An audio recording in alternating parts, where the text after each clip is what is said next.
ด้วยความห่วงใยสาวผู้ใดแฟนอายเจ้าไปไกลนานคอยให้คอยเจ้าด้วยความอ้างว้าง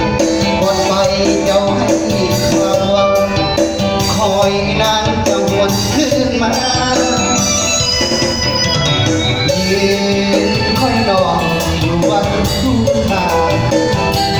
สายลมโสยพันไอสั่นจนหลับน้ำตาเจ้าไม่ใส่มือใดจะหวนขึ้นมาน้องลืมคำมั่นสัญญาหรือว่าน้องไปที่มันบุญบั้งไฟเงาลายบอกมีเงา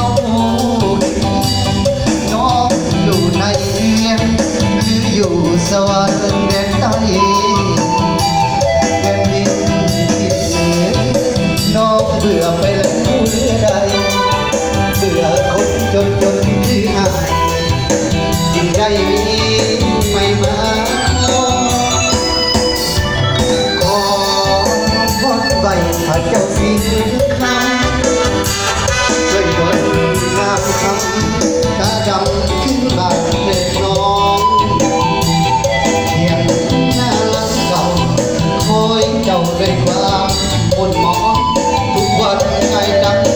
ตาทองคอยน้องคือผู้โด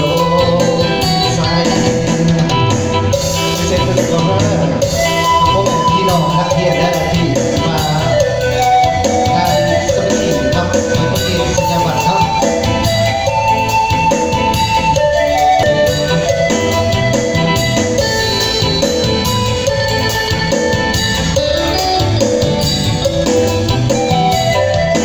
บุญ